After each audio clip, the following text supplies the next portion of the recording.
Yo, what's going on, YouTube, and welcome to Goal Line Hockey. It's Kevin Forte, and today we are taking a look at the latest rumors around probably the biggest news in the National Hockey League, or at least the biggest rumor, and that is the recent rumors around Erik Karlsson. Now, Erik Karlsson is currently a defenseman playing for the San Jose Sharks. They're going through a transition phase with this organization, and Erik Karlsson isn't really a part of the long-term plans. Karlsson wants to win a Stanley Cup. San Jose Sharks are in the midst of a rebuild. It sounds like there is going to be some kind of trade for Erik Karlsson on the horizon. But the question is, what teams would really be involved in Erik Karlsson? And at this point, there seems to be two front-runners in the Eastern Conference, more specifically the Metropolitan Division. So the Carolina Hurricanes and the Pittsburgh Penguins are the front runners at the moment for Erik Karlsson. Now, as we all know, things change very quickly. But as we've seen recently, we talked about how the Islanders and the Red Wings were really the finalists for Alex DeBrincat. We saw how that worked out. He ended up going to Detroit. So there is a strong possibility at this point, if a deal can get finalized, that the Carolina Hurricanes or Pittsburgh Penguins will likely be getting Erik Karlsson if something is done here within the next couple of weeks, because we know things change very quickly in the hockey industry. So the way I look at this right now for the Carolina Hurricanes, and I'm not going to speculate too much on the Hurricanes because I don't really know much about that situation. There's obviously the need for another defenseman there in Carolina. They're never going to say no to more defense. One of the better defenses, in my opinion, in the National Hockey League already. Adding a guy like Karlsson would be massive. But the other part of this is, who are they trading out, right? Is it Marty Necas or Seth Jarvis or one of their young guys that they probably don't want to move? That might end up being what happens if they really do end up getting a deal done.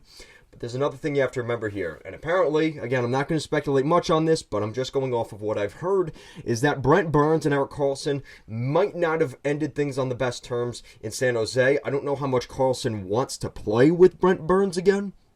And that might end up being a factor in the Hurricanes actually acquiring Karlsson.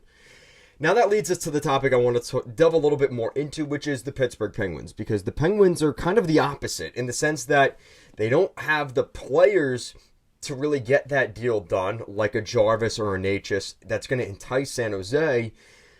But they have the clear need for a defenseman there in Pittsburgh. And they don't have the Brent Burns issue. So the way I look at this now, we've apparently heard reports that the upper management in Pittsburgh, which is Sidney Crosby and Chris Letang, apparently, they've okayed the deal. They love the idea of having a guy like Karlsson come into Pittsburgh. They know what he's capable of. They played him in the 2016 Stanley Cup playoffs in that Eastern Conference series when Pittsburgh won the Cup. They played Ottawa in the conference finals, as you guys all remember. So, you know, they know what Karlsson is capable of at the NHL level, and there's definitely some intrigue there. Now, the other factor is Pittsburgh doesn't have the most cap space. They're already over $2 million over the cap ceiling, which means they would have to move money to San Jose. And San Jose is good with cap right now. They have $5 million in cap space. But if you take out $11.5 million and Pittsburgh's already over, there's going to have to be some kind of contract where Pittsburgh's moving a bad contract. And in my opinion, it would have to be Mikael Granlund, who still has 2 years left on his deal, at $5 million per season. So in terms of a base for a trade, you're probably looking at Granlund as the easy guy going in this deal. Now, a couple of other pieces that could be moved, I don't know if they really want to move those guys, but Pierre-Olivier Joseph and Ty Smith are obvious candidates, especially if you're bringing in Karlsson. There's not going to be much ice time for the young 23 and 24-year-old defensemen. So it's going to be one of those situations where probably one of those guys is moving. You might even be looking at a prospect like a Sammy Poulin or a Ty Glover or one of these other younger players. Radim Zorna is not really that young. Owen Pickering, we know they really like him on the blue line. I don't see them trading him anytime soon. So when you're looking at the Penguins right now, you're really looking at Granlund, a first-round pick, and some kind of package surrounding that of either a Samuel Poulin or one of those other young players that's not really, like, think of Fabian Zetterlund in the Timo Meier trade, like that kind of like wild card piece, a guy that doesn't have a ton of value right now, but could turn into a great player and is still young enough as a prospect that the ceiling is still there. That's what you're looking at in that type of deal. Because, to be honest with you, I think the salary cap here on Karlsson is going to make this deal extraordinarily difficult, as you guys already know. And that's a huge reason Karlsson is still in San Jose. Is, you know, obviously the $11.5 million for the next 4 seasons, which not many cup contending teams can do that. And Pittsburgh's one of those teams. I mean, whether you consider them a real cup favorite or a cup contender, that's the idea right now for that team with Malkin, Crosby, Letang's still there. They're looking to win a Stanley Cup still. And until those guys are no longer there, they're going to be trying to win a Stanley Cup. And a guy like Karlsson could really help them do that. Because you look at that defense, it does not look great.